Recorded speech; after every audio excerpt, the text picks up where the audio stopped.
buenos días, tardes o noches, querida audiencia de YouTube. Bienvenidos aquí a su canal de Josuecito Ramos. Espero les haya encantado los videos anteriores. En esta nueva sesión, el tema será los movimientos de independencia en América Latina. Durante la primera década del siglo XIX, surgieron en las colonias españolas de América una serie de luchas tendientes a conseguir la independencia a fin de promover la creación de estados americanos con diferentes condiciones sociales y novedosas formas políticas. En México, el movimiento de independencia adoptó las características de una gran revolución social, cuyos propósitos fundamentales fueron los de obtener cambios radicales en todos los órdenes.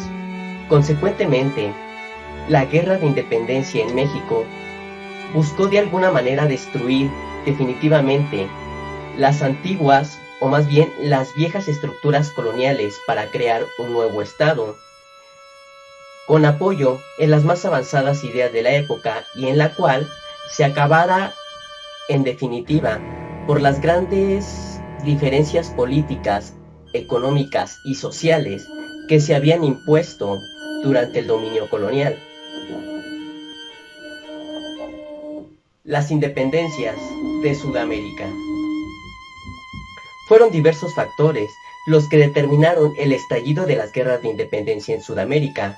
Uno de ellos, al referirnos a las pugnas entre los grupos criollos, es decir, aquellos integrados por hijos de europeos nacidos en América, y los españoles, quienes en representación de la corona española venían a dominarnos a nuestras tierras, venían a gobernar estos hombres. Fue también muy importante la divulgación de las ideas de la burguesía europea, principalmente de la Ilustración, las cuales se hacían llegar en folletos, libros y panfletos, y entre las que estaban la Declaración de Derechos del Hombre y del Ciudadano, así como algunos principios políticos del liberalismo, como la fórmula republicana de gobierno. Todo esto fue un gran movimiento, tanto así que el estallido o el inicio de todas las guerras de independencia fue en parte por la ocupación de España por parte de los ejércitos de Napoleón Bonaparte en el año de 1808, la abdicación de Carlos IV y Fernando VII al trono español, ya que se designó a José Bonaparte como soberano en la metrópoli. En diversas poblaciones se establecieron juntas para combatir la invasión francesa y para establecer lo que bien podemos denominar como un gobierno nacional. Todas estas características repercutieron mucho en América, ya que las autoridades coloniales se mostraron incapaces para decidir por sí mismas la situación. Ya fuese aceptando la autoridad de algunas de las juntas que se encontraban operando en España, o bien reconociendo provisionalmente la autoridad del usurpador francés José Bonaparte. En algunos casos, pretendieron mantenerse leales a los legítimos monarcas, solamente que estos carecían, cuando menos en aquel momento, de la capacidad para mantener su autoridad, dado que se encontraban prisioneros en territorio francés. En esta crisis de poder, favoreció principalmente a los grupos de criollos intelectuales, quienes tratarán de dar solución al conflicto mediante el establecimiento de gobiernos americanos. El primer intento se hizo con la creación de juntas, entre las cuales algunas de las más activas fueron la de Río de la Plata y la de Montevideo. En todas estas juntas se presentaron tres posiciones diferentes. Una de ellas, y la cual fue la que en un principio predominó, proponía mantenerse leales a Fernando VII, en tanto que éste recuperara el trono, así como respaldar a las autoridades españolas existentes en América, ya fuesen virreyes, gobernadores o capitanes generales. Una segunda posición, de menor importancia, proponía que las colonias debían gobernarse bajo las leyes ya existentes y apoyarse con firmeza en el principio de la soberanía popular, en tanto no se decidiera la situación política en Europa. Una tercera posición, la cual es menos favorable y consecuentemente la más débil, proponía la independencia de los territorios americanos frente a España, y de esta última posición participaron de manera activa los más decididos criollos, quienes se apoyaban en los sectores medios intelectuales de la población americana. Para facilitar el estudio de las luchas de independencia en América del Sur, debemos tomar en consideración que éstas se realizaron en tres grandes zonas. En el norte, para hacer posible la liberación de Venezuela, Nueva Granada, hoy Colombia, y Ecuador. En el sur, mediante la acción de los grupos insurgentes, se consiguió la independencia de Argentina, Uruguay, Paraguay y Chile. Y finalmente en la región andina, en donde se consumaron las luchas emancipadoras con la independencia de Perú. Las luchas de independencia de Venezuela, Nueva Granada y Ecuador. En 1810, los grupos criollos crearon una junta de gobierno en Caracas y expulsaron a las autoridades españolas. Consecuentemente, convocaron a un gran congreso, en donde en este congreso dieron a conocer una constitución republicana, en donde si bien se suprimían los privilegios, se mantenía la completa esclavitud para la gente de color y para algunos grupos mestizos. Por su parte, los españoles organizaron ejércitos para combatir la insurgencia y bajo el mando de Cajigal y Monteverde, en el año de 1812, consiguieron importantes victorias. También lograron capturar a Miranda y Bolívar. El primero fue llevado a España en calidad de prisionero, en tanto que Bolívar logró evadirse. Monteverde impuso un gran terror y obligó a muchos patriotas a exiliarse en Trinidad y Curazao, pero en 1813, Piar y Sucre regresaron a la costa oriental de Venezuela, en tanto que Bolívar se refugiaba en Cartagena y en Colombia, en donde se organizaron ejércitos, los cuales les ayudarían a recuperar Caracas. En 1814, los realistas dirigidos por Monteverde y reforzados por los grupos de Tomás Boves y Tomás Morales, con lujo de crueldad vencieron a los insurgentes y los obligaron a una nueva huida. Bolívar se refugió en Colombia y de allí marchó hacia Jamaica, en donde en el año de 1815 dio a conocer la famosa Carta de Jamaica, en la cual planteó las posibilidades de las futuras naciones de América.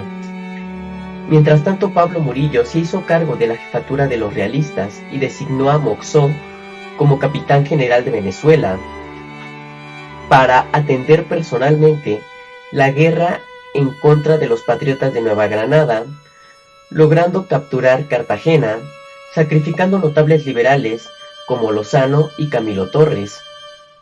En 1816 dejó a Sámano como virrey de Nueva Granada, y con estos actos los realistas parecían haber controlado la situación. Sin embargo, los principales insurgentes se exiliaron del nuevo continente y solamente quedaba la resistencia en los llanos de Casanare bajo la dirección de Francisco de Paula Santander. Para finales de 1816, Bolívar regresó a Guayana y mantuvo los enfrentamientos en contra de Morillo, pero fue hasta febrero de 1819 cuando en La Angostura convocó un congreso para declarar la independencia de Venezuela, designando como presidente de la República al propio Libertador. La última campaña de Bolívar para liberar los territorios de Venezuela y Colombia se dio a mediados del año de 1821 y después de la batalla de Carabobo, el 24 de julio de ese mismo año, en donde venció al realista La Torre, capturó Caracas, poco después La Guaira y finalmente Cartagena, asegurando la independencia de esos territorios.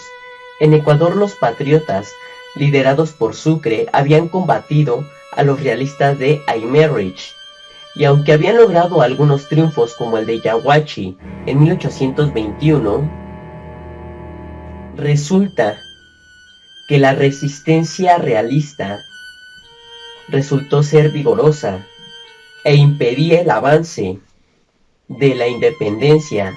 Sin embargo, en 1822, los ejércitos combinados de Sucre y Santa Cruz vencieron a los realistas y se apoderaron de Quito para alcanzar la liberación ecuatoriana. La independencia en el sur. Desde noviembre de 1810, la Junta de Buenos Aires organizó ejércitos, los cuales al mando de Balcarce obtuvieron un primer triunfo en Suipacha, pero el realista Goyeneche respondió hasta el año de 1812 con victorias sobre los patriotas en Suipacha y Cochabamba, destacando la crueldad con la que ocupó esa población. Los ejércitos de Río de la Plata tuvieron importantes triunfos en Tucumán y Salta, pero a inicios de 1813 parecía haberse liquidado la oposición realista. Debido a los acontecimientos de Argentina, el virrey del Perú, Fernando de Abascal, designó al general Joaquín Pezuela para que los controlara. Los realistas obtuvieron importantes victorias sobre Belgrano, en Vilcapugio y Ayohuma, y para finales de 1815, Pezuela obtuvo otro éxito en Viluma. En territorio uruguay, el caudillo Artigas recuperó Montevideo en el año de 1814 y declaró la autonomía de la zona oriental. Hostilizado Artigas por Alvear y el gobierno de Río de la Plata, que tuvo que soportar la amenaza de invasión por parte de las tropas brasileñas que pretendían incursionar por Uruguay, anexándose esos territorios, como no recibiera refuerzos por parte de Río de la Plata, y por considerar que sus diferencias con los insurgentes argentinos amenazaban su patria, se asiló en Paraguay en 1820, obviamente vigilado por el dictador Gaspar Rodríguez, y la independencia de Uruguay, o la independencia uruguaya, se alcanzó solamente con la ayuda de los insurgentes de Buenos Aires. La liberación de los territorios de Argentina se obtuvo entre los grandes problemas suscitados en la Junta, pero en julio de 1816, mediante el apoyo de diputados unitarios y monarquistas, se organizó una reunión en Tucumán, en donde se declaró la independencia de las Provincias Unidas del Río de la Plata. Sin embargo, esta decisión no fue definitiva, y las querellas entre los insurgentes se mantuvieron hasta poco tiempo después. Los ejércitos del litoral argentino vencieron a los de Buenos Aires para imponer la fórmula republicana y federal. La independencia de Chile.